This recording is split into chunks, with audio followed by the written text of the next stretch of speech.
अस्सलाम वालेकुम स्टूडेंट्स, उम्मीद है आप सब खैरियत से होंगे।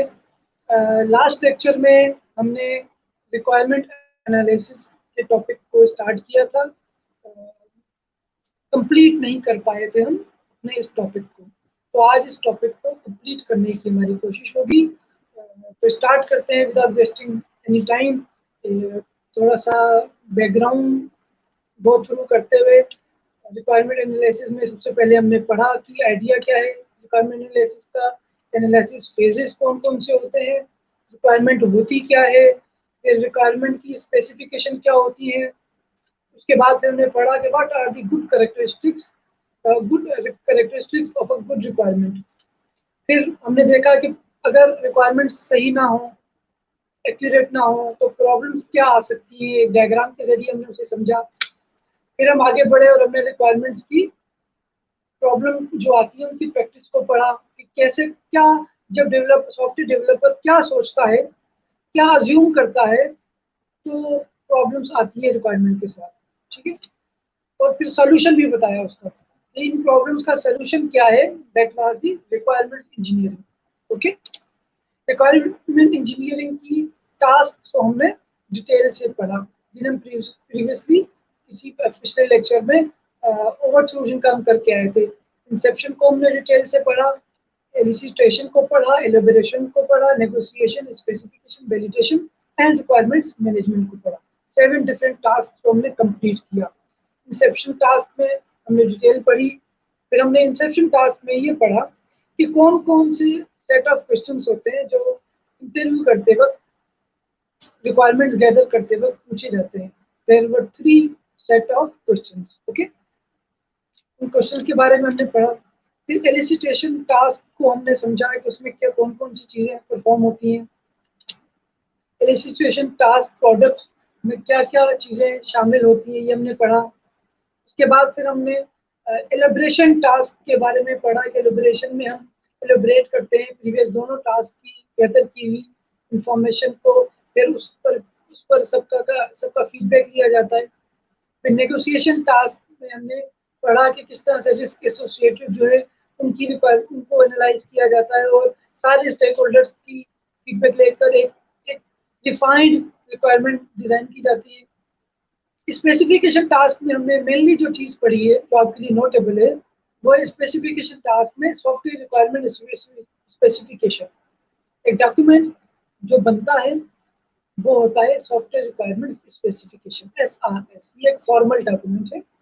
सॉफ्टवेयर डेवलपमेंट में रिक्वायरमेंट जब गैदर की जाती है तो डॉक्यूमेंट जो डिजाइन किया जाता है उसको SRS कहते हैं। वैलिडेशन में हम SRS में जो भी हमने एंट्रीज की है रिक्वायरमेंट्स की, उन्हें वैलिडेट करते हैं और फाइनलाइज करते हैं सारे स्टेकहोल्डर्स के शेयर करके। फिर हमने रिक्वायरमेंट्स मैनेजमेंट टास्क पढ़ी। फिर हमने पढ़ा कि रिक्वायरमेंट मैनेजमेंट टास्क में हम किस तरह से जितनी भी चेंजेस आती हैं उन्हें हम किस तरह से एंटर करते हैं। यहाँ तक हमने लास्ट लेक्चर में कंप्लीट किया था। एक चार्ट डिजाइन होता है, उसमें जो भी चेंजेस हमारे पास रिक्वेस्टेड होंगी उनका नंबर होगा, सीरियल नंबर 1 2 3। फिर एक और कॉलम बनेगा जिसमें डेट होगी, किस डेट को वो चेंज रिक्वेस्ट की गई। फिर नंबर ऑफ फिगर, टेबल और पैराग्राफ। अगर जो जितनी फिगर्स, टेबल्स या डायग्राम चेंज हुए वो लिखी जाती है। और 3 ऑप्शन होते हैं नेक्स्ट कॉलम में, वन इज एडिट, मॉडिफाई और डिलीट। इसका मतलब है कि अगर वो जो चेंज है जिसे हम एंट्री कर रहे हैं, अगर वो न्यू चेंज है, वो ऐड की गई है, तो हम ए लिखेंगे। अगर पिछली ही कोई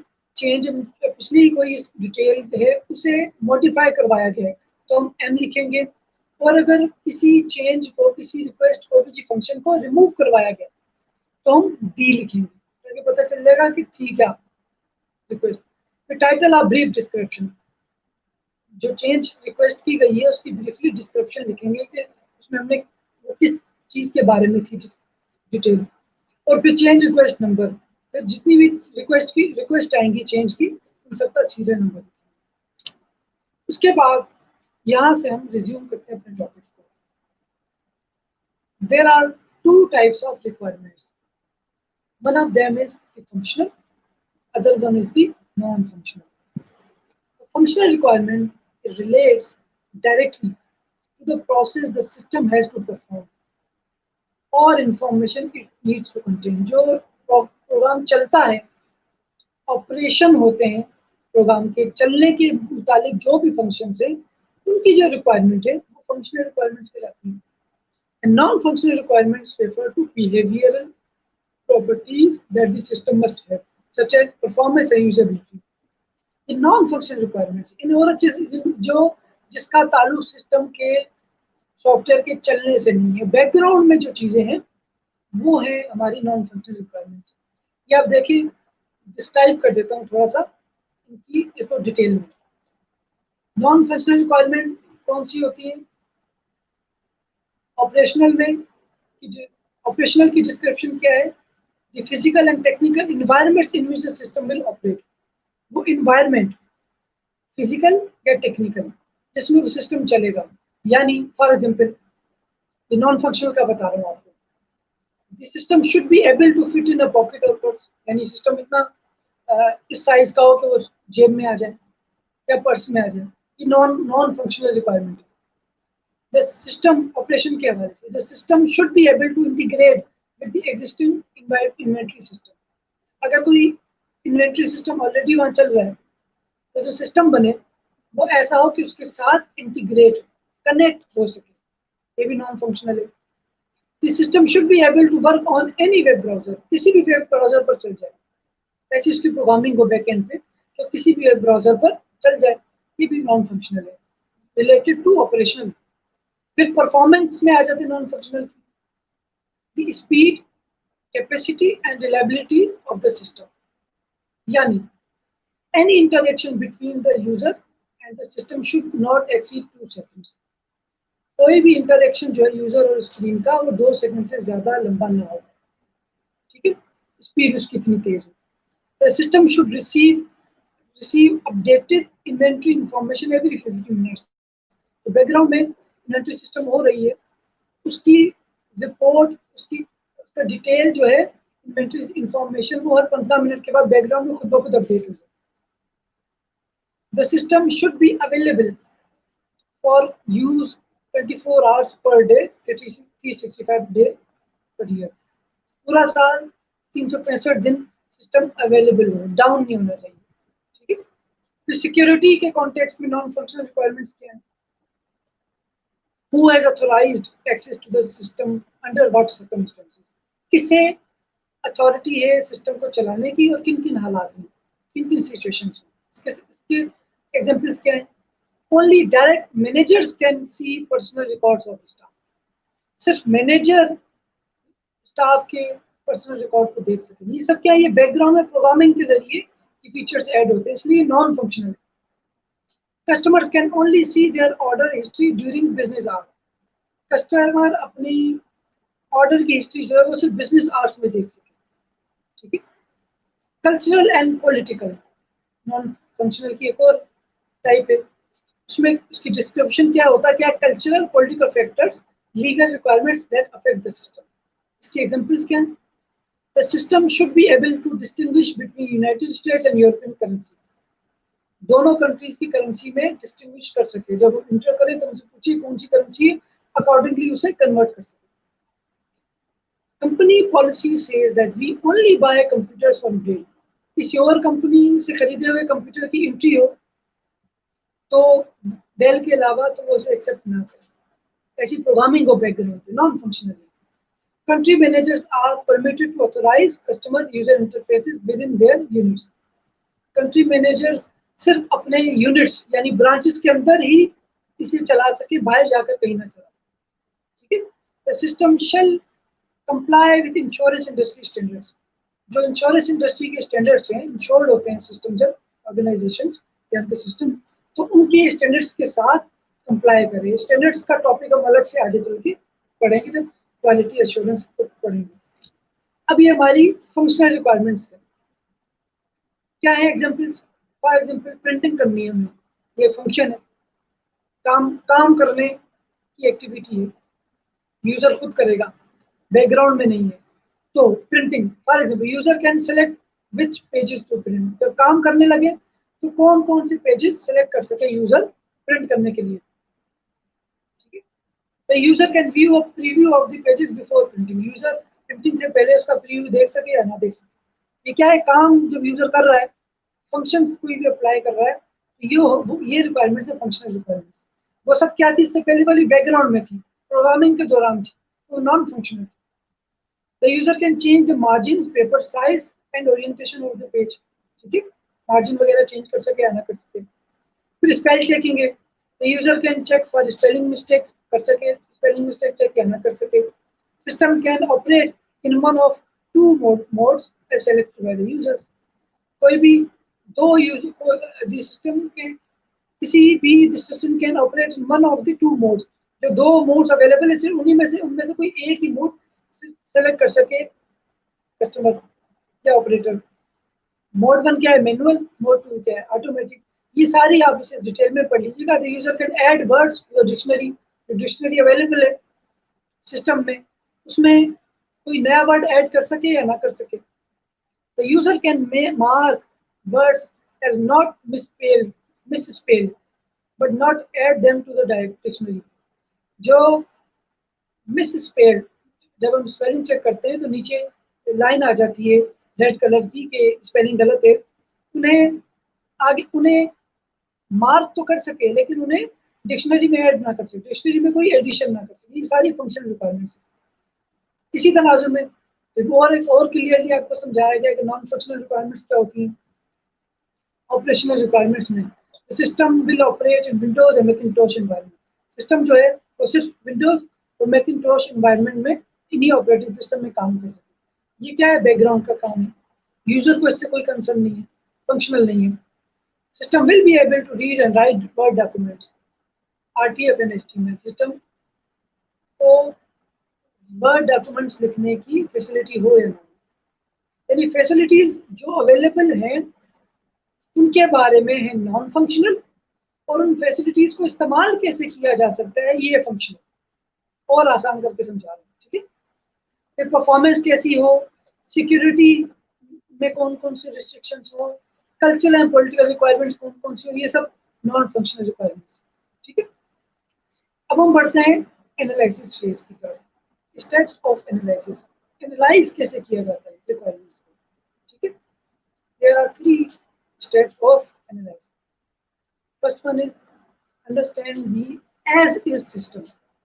सिस्टम जिस हालत में है उसी हालत में उसे समझना पहले। जब आप समझेंगे तो ही उस पर कोई काम कर सकेंगे।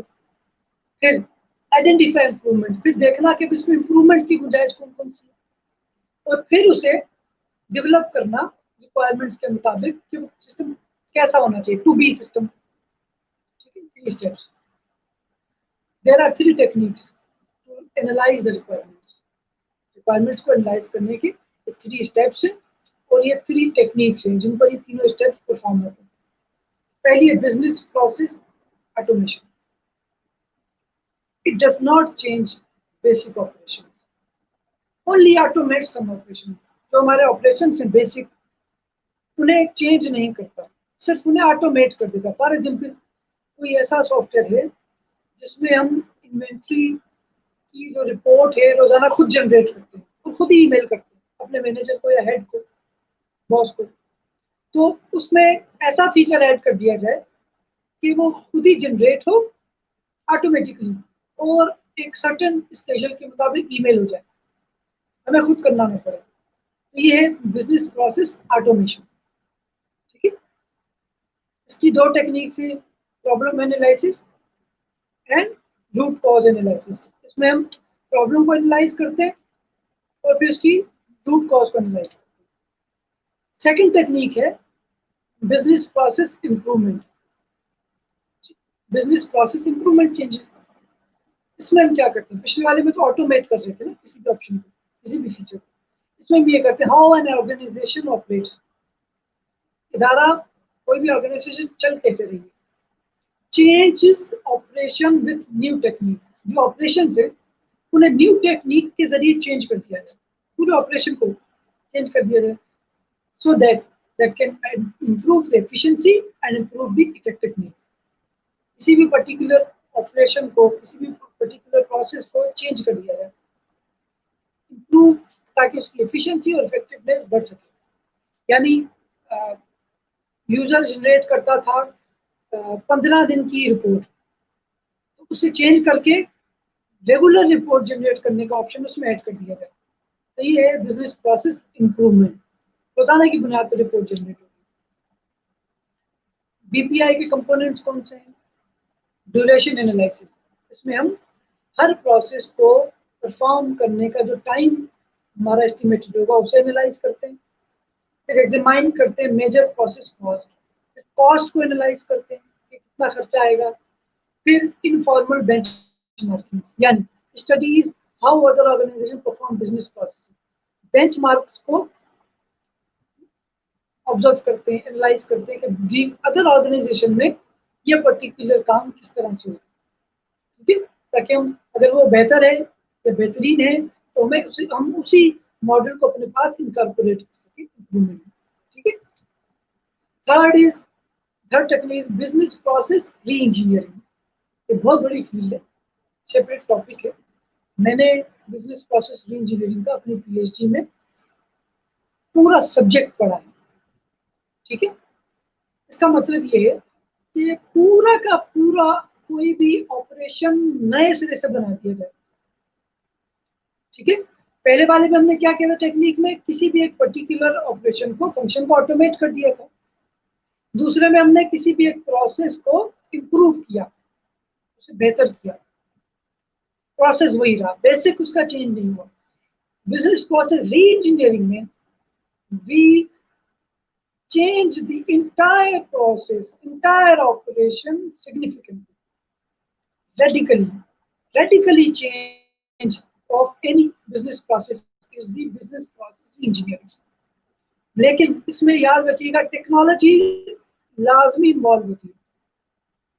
फॉर एग्जाम्पल मैनुअल कार अगर चलती है, ठीक है, मैनुअल गियर्स के साथ, उसे ऑटो गियर किया तो क्या हुआ, ये ऑटोमेशन हुई, सेम प्रोसेस है उसे ऑटोमेट कर दिया।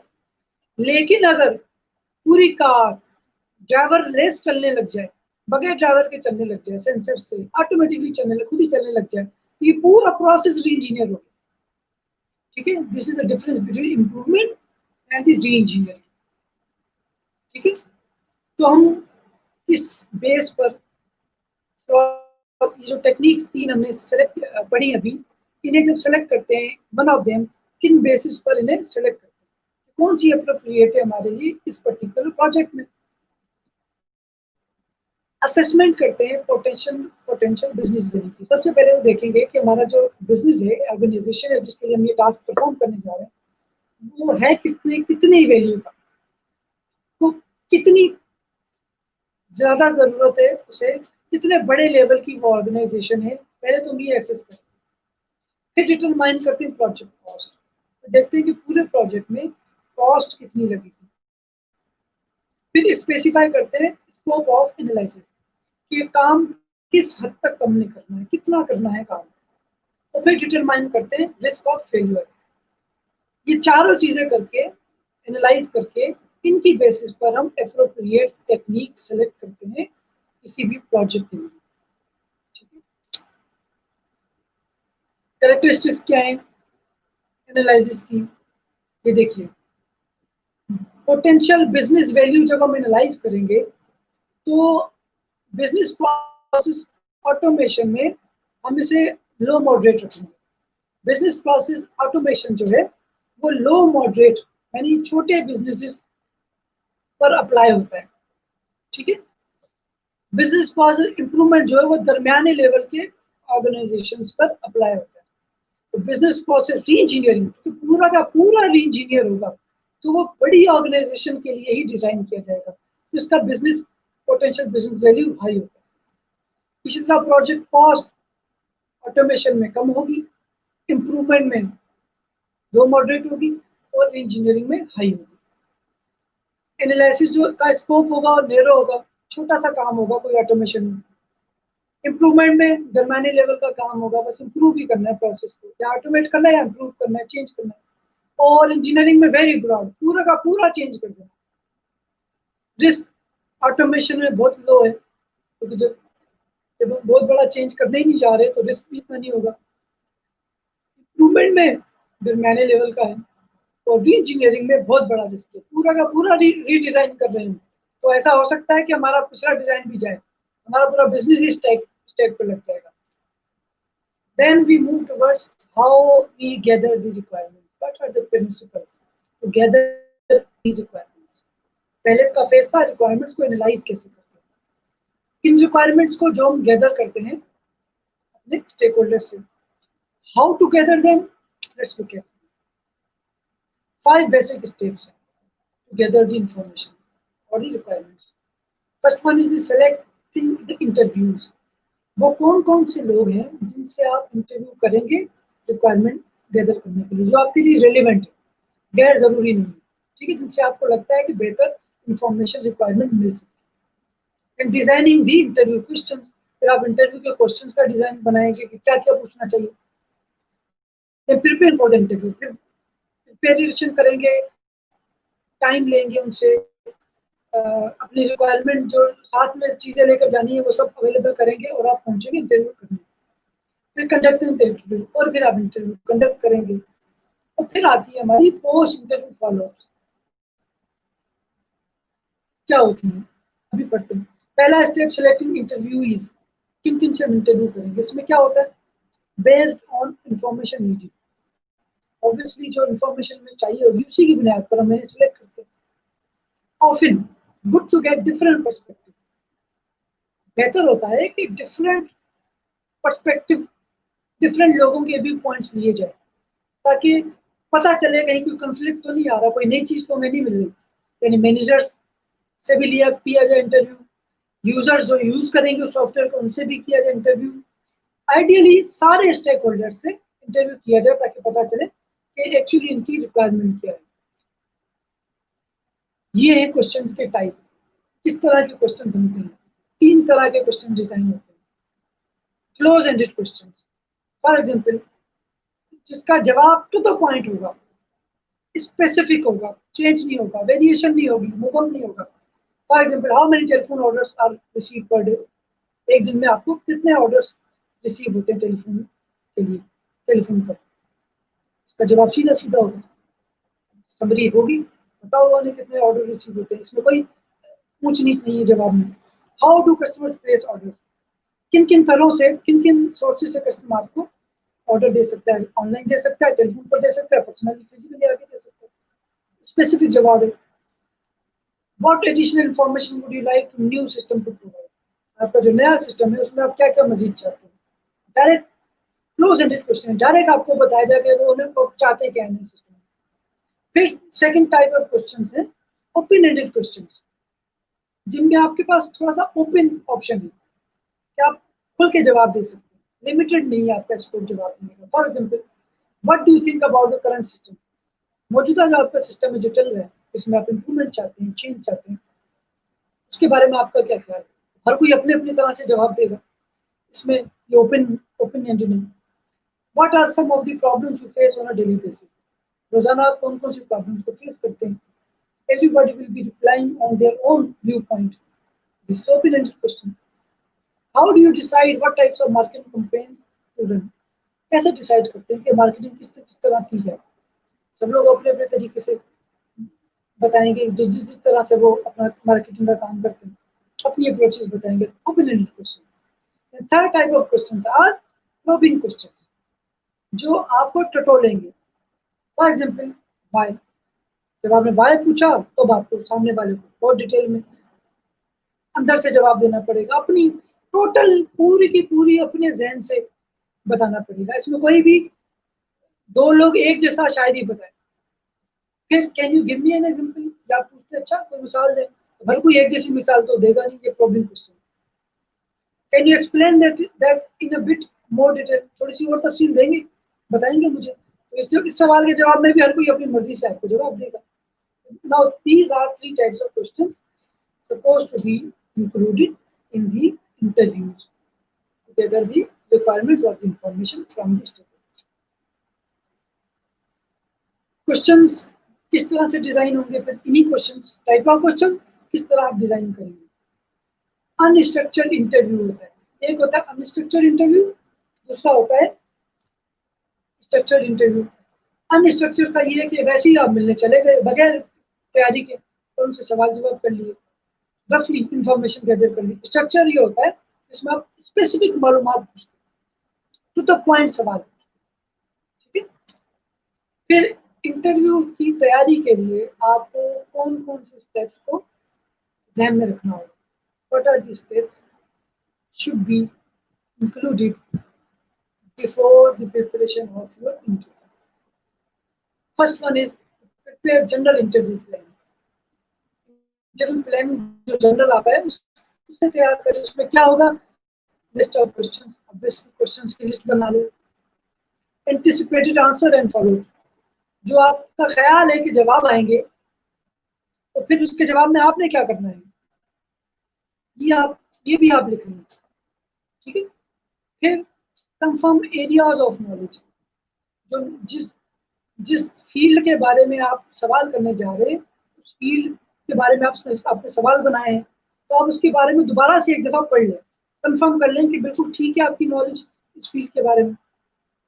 Set priorities in case of time shortage, अगर आपके पास वक्त कम है तो तरजीहात सेट करें कि सबसे ज़रूरी सेट ऑफ क्वेश्चंस ये हैं, सबसे ज़रूरी स्टेक होल्डर्स जिनसे पूछना है ये है, सेकंड प्रायोरिटी ये है, थर्ड प्रायोरिटी ये है, सबसे लीस्ट प्रायोरिटाइज सेक्शन जो है या क्वेश्चन जो है या स्टेक होल्डर उसको सबसे आखिर में रखें, ताकि अगर वक्त आपके पास ना बचे तो आप इंपॉर्टेंट सेगमेंट्स को कवर कर सकते हैं।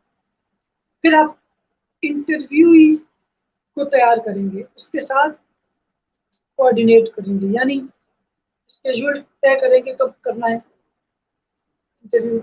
Inform of reason for interview, से बताएंगे कि आप इंटरव्यू क्यों करना चाह रहे हैं। Inform of areas of discussion, उसको ये भी बताएंगे कि किन किन टॉपिक्स पे आप उससे सवाल पूछेंगे, ठीक है। These are the steps should be prepared before the interview. And when you start the interview, जब आप इंटरव्यू कंडक्ट करने शुरू हो जाए, सारी आपने प्रिपरेशन कर ली, जब आप पहुंच गए, अपीयर प्रोफेशनल एंड अनबाइस्ड, आपको अपना एटीट्यूड बिल्कुल प्रोफेशनल रखना है, उसमें कोई भी पसंद नापसंद अच्छा बुरा लगना आप सामने नहीं रखेंगे, टू द पॉइंट प्रोफेशन के बारे में आप सवाल पूछेंगे और अनबाइस्ड रहेंगे, ठीक है। कोई बाइसनेस शो नहीं करेंगे आप कि मेरी मर्जी, मेरे ख्याल में तो आप ये वाली फील्ड ले लें, मेरे ख्याल में तो आप ये आपसे बेहतर तो सवालों के जवाब फला ने दिए थे। अनबाइस्ड रहेंगे, बिल्कुल न्यूट्रल रहेंगे, ताकि सामने वाला ओपनली आपको जवाब दे सके without any hesitation. Record all information, जितने भी सवालों के जवाब आपके पास रिसीव हों आप अपने रिकॉर्ड लाजमी करें, नोट डाउन जरूर करें, ठीक है। Check on organisational policy regarding tape recording, अगर आप ऑडियो रिकॉर्डिंग करने जा रहे हैं सवालात की जवाबात की, तो आप उस ऑर्गेनाइजेशन की पॉलिसी को जरूर देखें। कुछ ऑर्गेनाइजेशन ऐसी होती हैं जिनमें कुछ सीक्रेट जवाबात या इंफॉर्मेशन देने पर पाबंदी होती है, तो जब कोई आपको इंटरव्यू दे रहा होगा तो हो सकता है वो कोई ऐसी बात भी कर दे जो आपको नहीं बतानी चाहिए या जो आपको नोट करने की इजाज़त ना हो, तो इसलिए आप उस पर्टिकुलर इदारे की पॉलिसी का भी पता कर लेंगे कि कहीं कोई रिस्ट्रिक्शन तो नहीं है इस तरह की रिकॉर्डिंग, ठीक है। Be sure you understand all issues and terms, सारी बातें, सारे इश्यूज, सारे टर्म्स कंडीशन आपको समझने चाहिए इंटरव्यू से पहले, ठीक है। या इंटरव्यू करने के दौरान आपको पता होना चाहिए ऑर्गेनाइजेशन की कौन कौन से terms. Separate facts from opinions, दो किस्म के जवाब आएंगे, एक तो फैक्ट्स आएंगे, टू द पॉइंट जवाब आएंगे, हकाइक पर मबनी। एक आएंगे ओपिनियन, मेरे ख्याल में ऐसा हो जाता तो अच्छा था, ओपिनियन बाइज्ड हो सकते, फैक्ट्स बाइज्ड नहीं होते, तो दोनों को आप सेपरेट रखेंगे ताकि आप उनमें डिस्क्रिमिनेट कर सकें। Give interview time to ask questions, interview जिसका आप करने जा रहे हैं उसे भी टाइम दें कि वो भी आप उसे टाइम दें सवाल पूछने से पहले, ठीक है। Be sure to thank the interview, आखिर में शुक्रिया जरूर अदा करें इंटरव्यू, ठीक है। एक इथिकल हमारा नॉर्म है, नॉर्म से जो कि अच्छे होते हैं, आप अच्छा इम्पैक्ट छोड़ कर जाएंगे। एंड एंड ऑफ टाइम, वक्त खत्म होने पर आप इंटरव्यू कंप्लीट करते हैं। ठीक है, प्रैक्टिकल टिप्स क्या है इंटरव्यू के बारे में, ये तो हमारी बुकिश है। ठीक है, प्रैक्टिकल क्या है, जब हम जाते हैं तो प्रॉब्लम क्या होती है, फिजिकली आप क्या देखते हैं, डोंट वरी बी हैप्पी, दिखने में आप रिलैक्स नजर आए। ठीक है, अपीयरेंस की बात हो रही है, पे अटेंशन, फोकस रखें, समराइज की पॉइंट्स, जो की पॉइंट्स है उन्हें समराइज भी करें, पूरे के पूरे नहीं लिखें।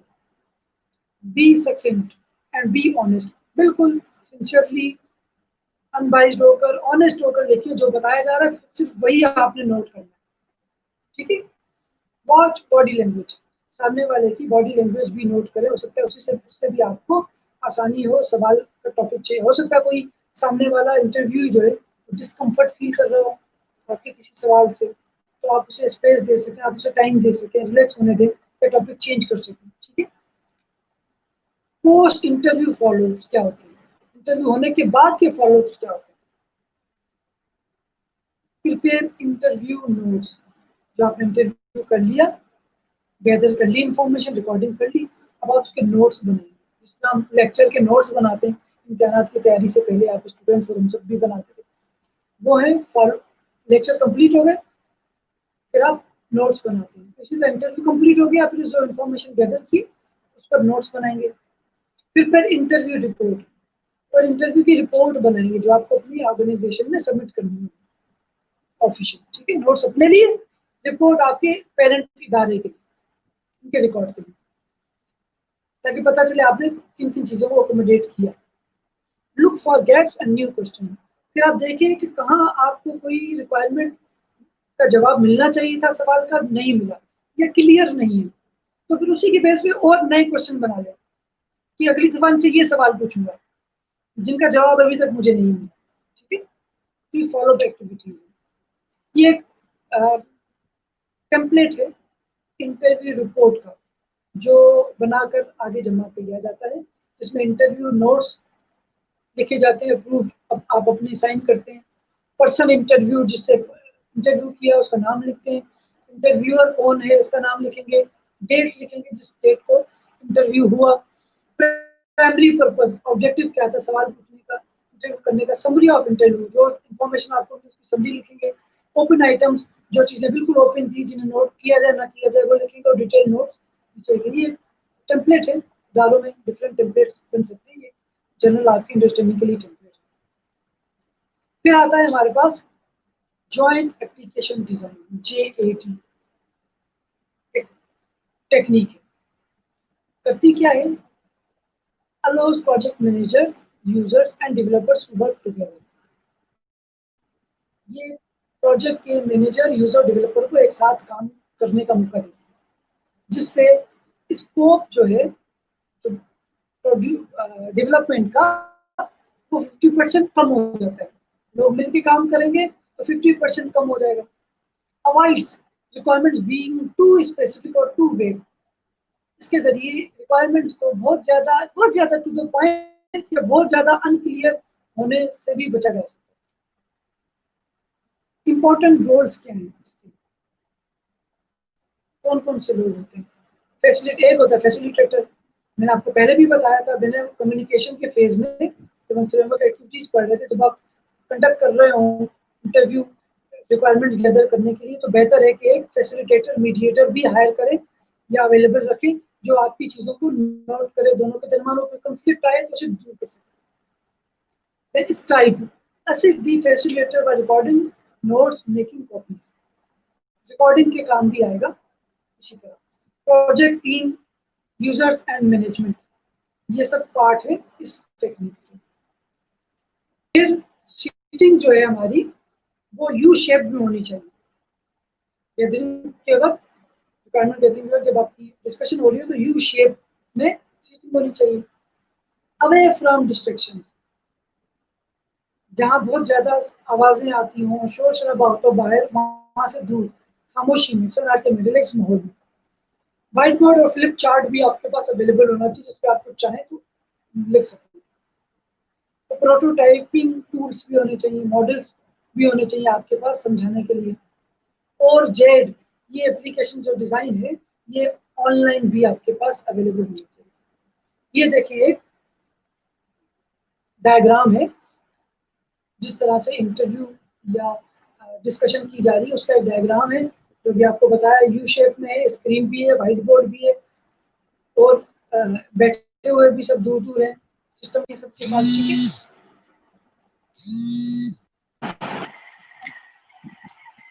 अब आता है JAD session, tend to last 5 to 10 days over a 3-week period। 3 हफ्तों में 5 दिन तक मुश्तमिल होगा ये सेशन, ठीक है। फिर क्वेश्चन आप प्रिपेयर करेंगे इंटरव्यूज के लिए, then formal agenda and ground rules तैयार करेंगे, कौन कौन से रूल्स होंगे, एजेंडा क्या होगा, फैसिलिटेटर की एक्टिविटीज क्या होनी चाहिए, वो फैसिलिटेट करना होगा, keep session on track, track से हटना नहीं चाहिए सेशन जिस आपका इंटरव्यू हो रहा है, help with technical terms and जेटर्म्स, टेक्निकल टर्म्स भी इस्तेमाल होनी चाहिए उस इंटरव्यू में, उससे बात क्लियरली समझ में आ जाती है, बहुत ज़्यादा जनरिक नहीं होना चाहिए। रिकॉर्ड ग्रुप इनपुट, ग्रुप जो पूरा है वो जो राय दे, वो जो इनपुट दे उसे भी रिकॉर्ड किया जाए, न सिर्फ इंटरव्यू जिसका लिया जा रहा है उसका ही नहीं। हेल्प रिजॉल्व इशूज, और इश्यूज अगर आ जाए इंटरव्यू के दौरान तो फैसिलिटेटर जो है वो उसे हेल्प सॉल्व करने में भी मदद करता है, और फिर पोस्ट सेशन फॉलो भी इसमें शामिल होते हैं। तो मैं आपको बता चुका उसमें क्या होता है कि आप स्टडी करते हैं सारे इंफॉर्मेशन को, उसमें गैप्स देखते हैं और फिर नए क्वेश्चन बनाते हैं। Managing problems in jet session, अगर प्रॉब्लम्स आती है तो कैसे मैनेज की जाती है। रिड्यूसिंग डोमिनेशन, किसी भी एक पर्टिकुलर एरिया की एंटिटी की डोमिनेशन को रिड्यूस किया जा सकता है, कोई भी चीज आप पर हावी नहीं है। एनकरेजिंग नॉन कंट्रीब्यूटर्स, जो लोग कंट्रीब्यूट नहीं कर सकते बहुत ज्यादा, उन्हें भी इंकरेजमेंट मिलती है। साइड डिस्कशंस, ये तो तरह की बातें भी, साइड डिस्कशन भी हो सकती है सेशन में, लोग आमने सामने बैठे हैं अच्छे माहौल में। एजेंडा मेरी गो राउंड, एजेंडा शायद ही कभी आपका इनकम्प्लीट जोन में जाए। वायलेंट एग्रीमेंट्स बनेंगे, अनरिजॉल्व कॉन्फ्लिक्ट जो आएंगे, ट्रू कॉन्फ्लिक्ट आएंगे, और यूज योर ह्यूमर, इससे मज़ा भी इस्तेमाल की जाए इन सेशन में। क्वेश्चनियर के स्टेप्स क्या होते हैं, जब आप क्वेश्चनियर डिजाइन करते हैं जिसमें क्वेश्चन लिखे हुए होते हैं आपके पास, उसके स्टेप्स क्या होते हैं। सेलेक्टिंग पार्टिसिपेंट्स, जिनसे सवाल करना है उन्हें सिलेक्ट करें, ठीक है। डिजाइनिंग दी क्वेश्चनियर, फिर केयरफुल क्वेश्चन सेलेक्ट करें और क्वेश्चन डिजाइन करें। Administrating the questionnaire, working to get good response rate, कोशिश करें कि आपको क्वेश्चंस का मैक्सिमम जवाब मिले। क्वेश्चन फॉलो, और फिर जो रिजल्ट हुआ आपका वो आप पार्टिसिपेंट्स को भी भेजें, समरी पार्टिसिपेंट को भेजें फॉलो के तौर पर। Good question begin with non threatening interesting questions, जो बहुत इंटरेस्टिंग दिलचस्प सवाल होते हैं उनसे आप शुरू करें सवाल, ताकि माहौल बन जाए एक सवाल क्वेश्चंस का। Group items into logically coherent sections, जो जितने भी आइटम्स उनको ग्रुप वाइज आप रखिए क्वेश्चंस में, एक जैसे सवाल एक जैसे ग्रुप में। Do not put important items at the very end of the question, अहम सवाल क्वेश्चन के एंड में मत रखिए, बंदा थक जाता है कि करते करते जवाब दे रहे हैं तो अहम क्वेश्चंस को फिर जान छुड़ा देगा कभी कभी। Do not crowd a page with two many items, एक पेज पर लिमिटेड सवाल होने चाहिए। अवॉइड एब्रिविएशन, शॉर्ट फॉर्म्स इस्तेमाल नहीं करें। Avoid bias and suggestive item और टर्म्स, बाइस में शोर मत करें, न्यूट्रल सवाल करें। Number question to avoid confusion, question का नंबर जरूर लिखें। retest the questionnaire to identify confusion questions and provide anonymity to respondents, जो जवाब देने वाला है वो अगर जवाब अपना नाम ना जाहिर करना चाहे तो ये ऑप्शन उस पर अवेलेबल होना चाहिए। ये टाइप ऑफ क्वेश्चन है जो भी आपको मैंने पढ़ाया चार्ट के जरिए से एक्सप्लेन किया गया। समरी ये है कि first step is to determine the requirements को डिटरमाइन करें। System analyst use this technique, different techniques है इंटरव्यू की, जेट की और क्वेश्चनर्स की, इन टेक्निक्स को यूज करके आप क्वेश्चन को एनालाइज कर सकते हैं। तो यहाँ हमारा आज का टॉपिक कंप्लीट होता है। इंशाल्लाह नेक्स्ट लेक्चर से अपने नेक्स्ट टॉपिक को, न्यू टॉपिक को शुरू करेंगे। Till then, good bye.